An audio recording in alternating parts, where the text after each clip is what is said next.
Salam sejahtera. Berjumpa lagi bersama Cikgu Nur Rafizah binti Abdul Razak dari Sekolah Kebangsaan Kampung Baharu Jerantut di dalam panduan menulis mengikut kronologi sejarah bagi sekolah rendah. Sebelum itu, mari kita memahami apakah maksud kronologi. Kronologi merujuk kepada rentetan peristiwa yang berlaku secara teratur mengikut urutan masa dari awal hingga akhir dan bergerak mengikut satu garisan lurus. Murid-murid juga perlu memahami apakah yang dimaksudkan dengan garis masa. Dekad 10 tahun, abad 100 tahun dan alaf 1000 tahun. Di dalam kronologi, murid-murid perlu memahami apakah yang dikatakan konsep masa mengikut zaman. Sebelum Masihi dikira sebelum kelahiran Nabi Isa dan Masihi dikira selepas kelahiran Nabi Isa. Setelah mengetahui tentang konsep masa mengikut zaman, mari kita belajar tentang zaman prasejarah. Prasejarah ialah zaman manusia belum mempunyai tulisan. Kewujudan manusia prasejarah dapat diketahui melalui kajian arkeologi dengan menggunakan kaedah gali cari. Prasejarah dibahagikan kepada 4 zaman utama iaitu Paleolitik, Mesolitik, Neolitik dan zaman logam. Zaman Paleolitik 40,000 tahun dahulu. Zaman Mesolitik 10,000 tahun dahulu. Zaman Neolitik 5,000 tahun dahulu dan zaman logam 2,500,000 tahun dahulu. Seterusnya, mari kita lihat penempatan prasejarah di Malaysia. Berikut adalah penempatan prasejarah yang dapat dikesan di Malaysia. Zaman Paleolitik dikesan di Kota Tampan Perak, Tingkayu Sabah dan Gua Niah Sarawak.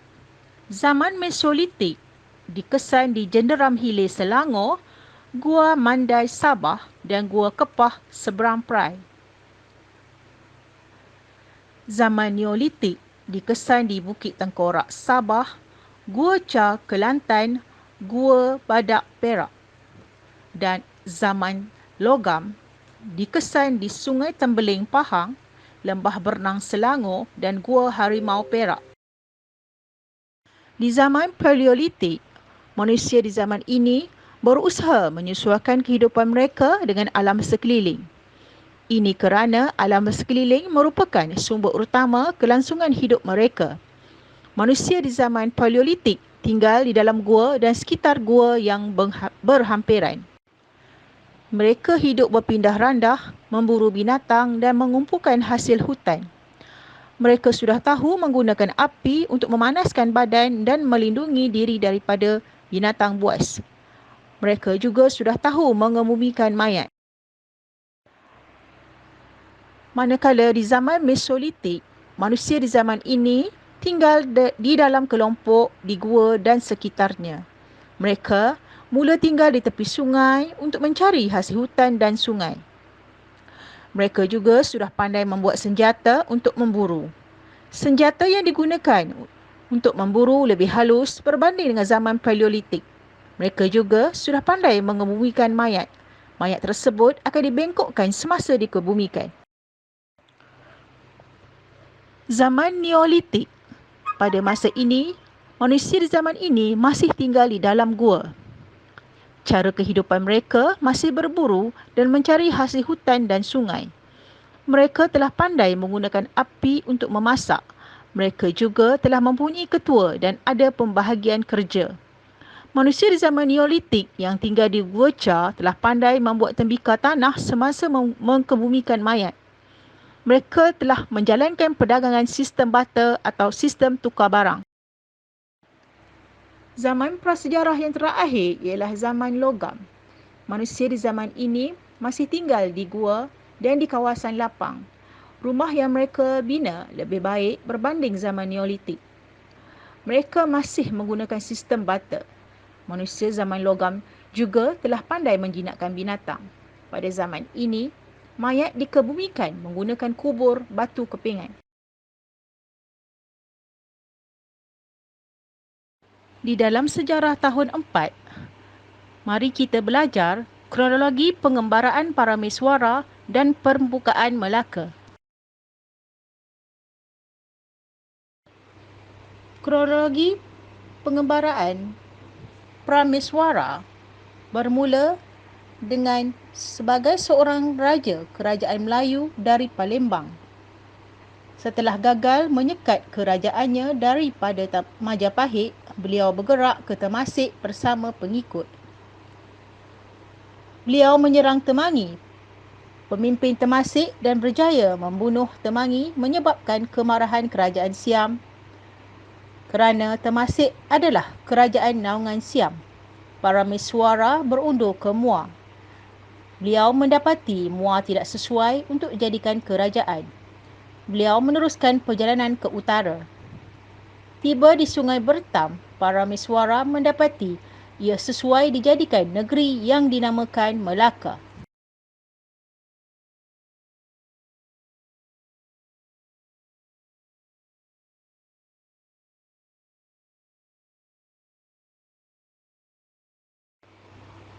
Seterusnya, peristiwa pembukaan Melaka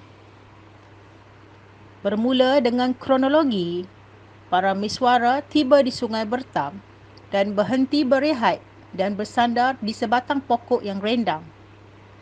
Tiba-tiba muncul seekor pelanduk putih menendang anjing-anjing pemburuan baginda sehingga jatuh ke dalam sungai.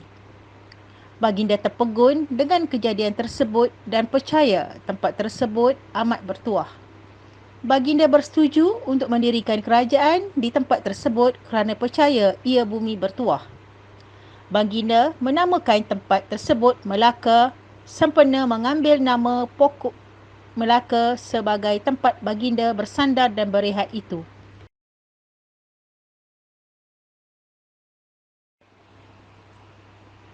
Hari ini juga kita akan belajar sejarah tahun 5, kronologi kedatangan kuasa luar.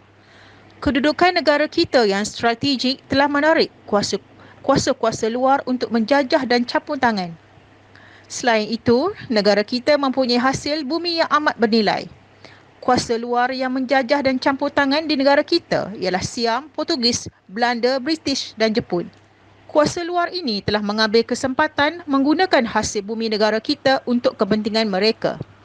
Oleh itu, kita perlu bersatu dan mempertahankan kedaulatan negara agar hasil bumi dapat dimanfaatkan untuk kemajuan dan kemakmuran negara kita. Kuasa luar yang pernah menjajah, iaitu Kerajaan Siam atau Linggo, yang menyerang dan menguasai Kedah, Perlis, Kelantan dan Terengganu. Kronologi kuasa luar yang menjajah Tanah Melayu pada tahun 1511 hingga 1641 ialah Portugis yang telah menjajah Melaka untuk menguasai perdagangan rempah dan menyebarkan agama Kristian. Seterusnya, Tanah Melayu dijajah oleh Belanda pada tahun 1641 hingga 1824 dengan menewaskan Portugis untuk menguasai Melaka. Penjajahan terus berlaku di Tanah Melayu pada tahun 1786 oleh British dengan penjajahan bermula di Pulau Pinang, Singapura dan Melaka. Manakala pada tahun 1841, kuasa luar James Brooke telah menguasai Sarawak. Pada tahun 1881, Syarikat Borneo Utara British SBUB telah menguasai Borneo Utara. Pada tahun 1874, penjajah terus menguasai dengan campur tangan British di Perak, Selangor, Negeri Sembilan dan Pahang. Pada tahun 1941 hingga 1945, Jepun telah mengalahkan British dalam Perang Dunia Kedua dan berjaya menjajah tanah Melayu.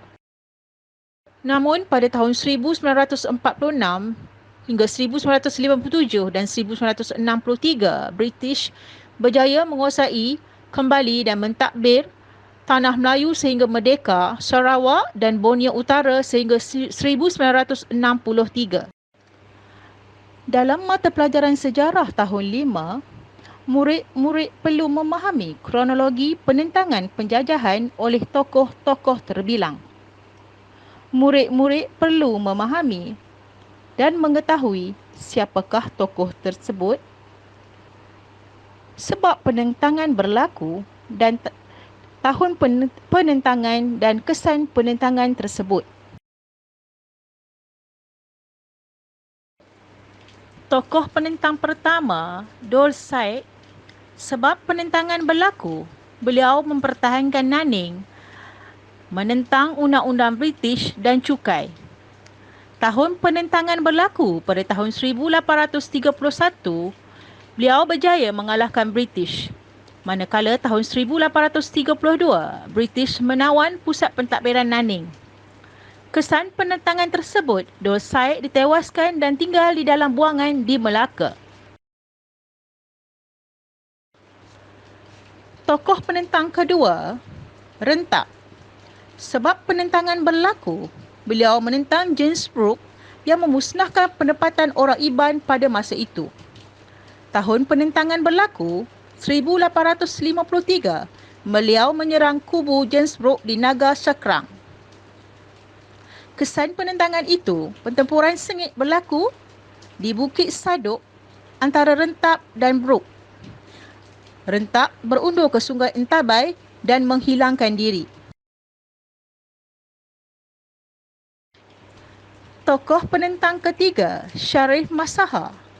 Sebab penentangan berlaku, beliau menentang Brooke yang mengambil alih pentadbiran. Tahun penentangan berlaku, 1855, beliau menyerang Mukah dan berjaya mengusir Brooke. Pada tahun 1861, beliau ditewaskan dan dibuang negeri ke Singapura. Kesan penentangan tersebut, beliau menuju ke Selangor untuk membantu Raja Mahadi dalam perang saudara iaitu Perang Klang. Tokoh penentang seterusnya, Datuk Maharaja Lela. Datuk Maharaja Lela menentang penjajah iaitu menentang pungutan cukai dan campur tangan adat resam Melayu. Beliau telah berpakat dengan Sultan Abdullah dan pembesar untuk membunuh J.W.W. Bush. Pada tahun 1875, Datuk Maharaja Lela dan Si Putong telah membunuh J.W.W. Bush. Kesan daripada itu, 1877, Datuk Maharaja Lela ditangkap dan dihukum gantung. Tokoh penentang seterusnya, Yam Tuan Antah. Sebab penentangan perjanjian British dengan Datuk Kelana. Tahun penentangan berlaku pada tahun 1874. Bantahan tindakan Datuk Kelana mengisytiharkan Teraci sebagai wilayahnya. Yam Tuan Antah menawan Paroi dan membina kubu. Kesan daripada penentangan tersebut, British mengalahkan Yam Tuan Antah dan mengadakan rundingan perdamaian. Beliau diiktiraf sebagai Yam Tuan Besar Seri Menanti.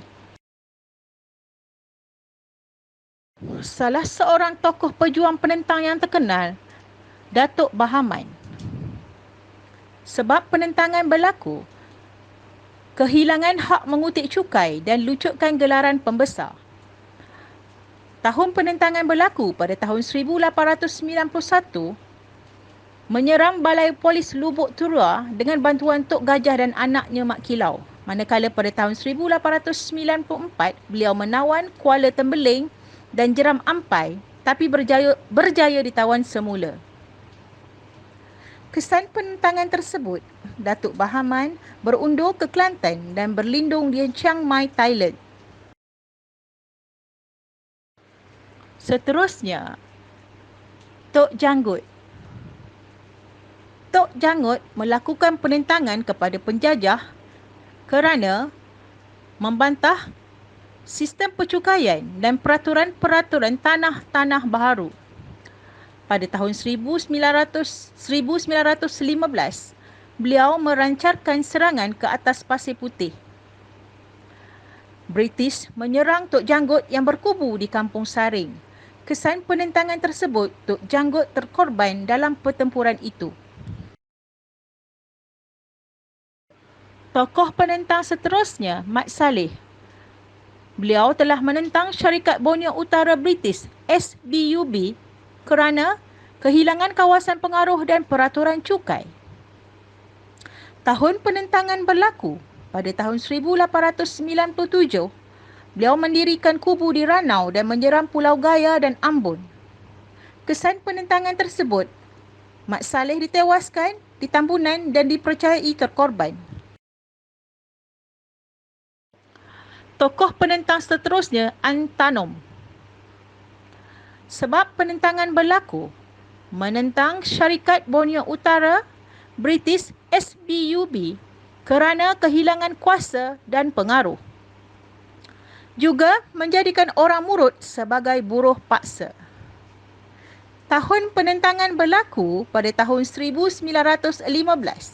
Antanom menyerang Persiangan dan membina kubu di Sungai Selangit. Kesan penentangan tersebut, Antanom terkorban dalam pertempuran di Sungai Selangit. Tokoh penentang yang terkenal, Haji Abdul Rahman Limbong. Sebab penentangan berlaku, beliau menentang kerana penguatkuasaan binatang buas, peraturan tanah dan PAS kebenaran menjalankan aktiviti pertanian.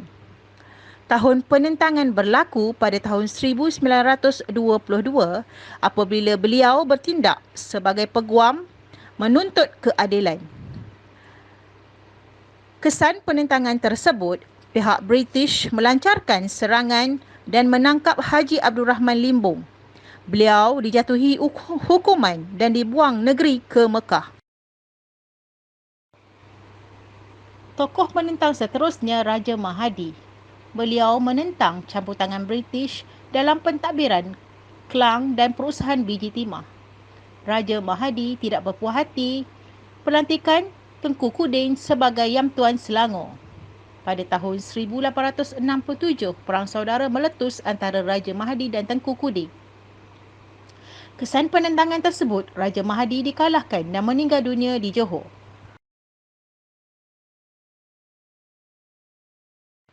Seterusnya, mari kita belajar perjuangan menuntut kemerdekaan negara. Belenggu penjajahan menyedarkan rakyat tentang pentingnya kebebasan tanah air. Oleh itu, rakyat telah bekerjasama dengan pemimpin untuk mendapatkan kemerdekaan. Pemuafakatan antara pemimpin dengan masyarakat telah memudahkan proses kemerdekaan Persekutuan Tanah Melayu. Murid-murid perlu memahami kronologi perjuangan menuntut kemerdekaan negara. Pendudukan Jepun pada tahun 1942 hingga 1945 telah menyebabkan rakyat hidup sengsara. Kesedaran timbul dalam kalangan rakyat. Munculnya pemimpin masyarakat Ibrahim Haji Yaakob dan Burhanuddin Al-Hilmi. Mereka berdua menggerakkan perjuangan untuk mendapatkan kemerdekaan bersama-sama dengan Indonesia.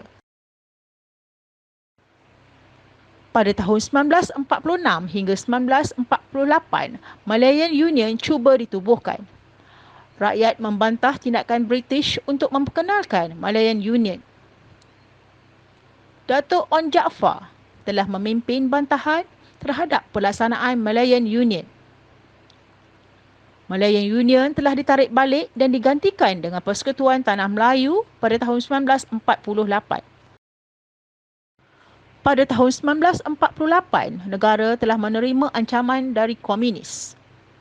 Parti Komunis Malaya atau PKM telah melakukan keganasan seperti membunuh, memusnahkan ladang, getah dan lombong biji timah. Ancaman komunis menggugat keamanan negara sehingga diisytiharkan darurat. Rundingan baling telah diadakan pada tahun 1955. Hasilnya, darurat telah ditamatkan pada tahun 1960. Seterusnya, penubuhan parti-parti politik, iaitu penubuhan United Malay's National Organisation atau UMNO, Malayan Chinese Association MCA dan Malayan Indian Congress MIC serta Independence of Malayans Party IMP. Parti Perikatan telah ditubuhkan dengan dianggotai oleh UMNO, MCA dan MIC. Semua parti ini menuntut pilihan raya sebagai satu proses ke arah kemerdekaan. Pada tahun 1955, pilihan raya Majlis Perundangan Persekutuan diadakan. Parti Perikatan menang dalam pilihan raya tersebut. Tuanku Abdul Rahman yang menjadi Ketua Parti Perikatan dilantik sebagai Ketua Menteri.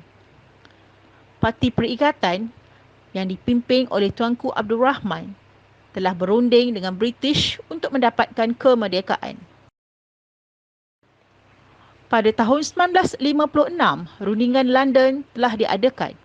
Rombongan kemerdekaan yang diwakili oleh wakil Raja-Raja Melayu dan wakil Parti Perikatan ke London untuk berunding mengenai kemerdekaan. Mereka berjaya menandatangani perjanjian kemerdekaan di London. Pada tahun 1957, kemerdekaan Persekutuan Tanah Melayu diisytiharkan. Tunku Abdul Rahman mengisytiharkan kemerdekaan Persekutuan Tanah Melayu pada 31 hari bulan Ogos 1957. Bagi mata pelajaran sejarah tahun 6, mari kita belajar kronologi pembentukan Malaysia.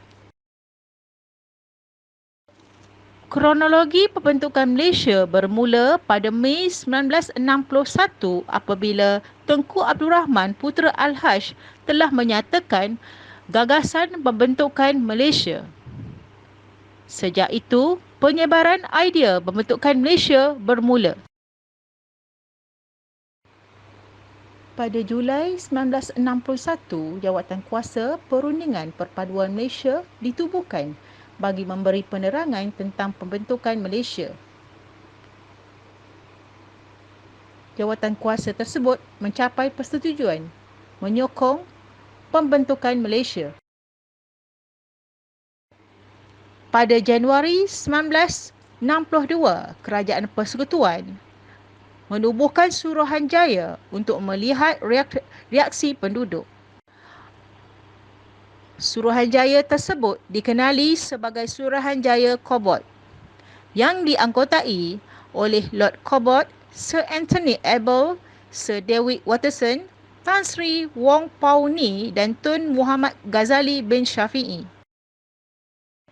Pada September 1962, satu referendum diadakan di Singapura untuk melihat reaksi penduduk Singapura di atas pembentukan Malaysia. Penduduk Singapura bersetuju untuk menyertai Malaysia. Pada Julai 1963, Kerajaan Persekutuan Tanah Melayu dan British menerima cadangan laporan Suruhanjaya Cobalt. Persetujuan dicapai untuk menubuhkan Malaysia. Perjanjian Malaysia ditandatangani oleh wakil Kerajaan British, Persekutuan Tanah Melayu, Sarawak Borneo Utara dan Singapura. Namun begitu, pada Ogos 1963, pembentukan Malaysia mendapat tentangan daripada Filipina dan Indonesia. Wakil PBB meninjau pandangan penduduk Sabah dan Sarawak yang bersetuju dengan pembentukan Malaysia. Majoriti penduduk Sarawak dan Borneo Utara menerima idea pembentukan Malaysia.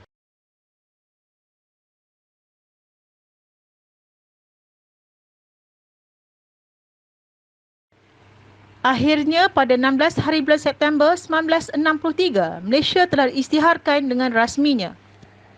Pembentukan Malaysia berjaya dilaksanakan setelah melalui pelbagai proses rundingan dan diperkenankan oleh Yang di-Pertuan Agong. Jalur pada bendera Malaysia telah ditambah apabila Persekutuan Tanah Melayu, Sabah, Borneo Utara dan Singapura bergabung membentuk Malaysia. Perlembagaan Malaysia pula telah digubal berasaskan Perlembagaan Persekutuan Tanah Melayu. Kesan-kesan dari pembentukan Malaysia, dasar konfederasi Indonesia telah berlaku.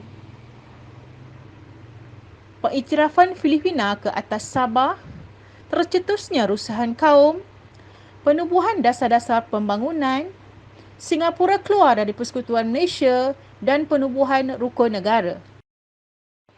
Kini Malaysia telah pesat membangun menuju negara maju. Malaysia dapat menjadi negara bersatu dengan masyarakat yang yakin, mempunyai nilai moral dan etika yang kukuh, hidup dalam masyarakat yang demokratik, liberal dan bertolak ansur, penyayang, adil dari segi pengagihan ekonomi, progresif dan makmur, dan mempunyai penguasaan sepenuhnya terhadap ekonomi yang bersaing, dinamik, cergas dan kental. Kesimpulannya, sejarah merupakan disiplin ilmu tentang peristiwa masa lampau, manakala kronologi ialah susunan peristiwa atau kejadian menurut urutan masa peristiwa itu berlaku. Sebagai pengukuhan, murid-murid boleh memilih mana-mana tajuk untuk dijadikan buku skrip sejarah. Selamat belajar.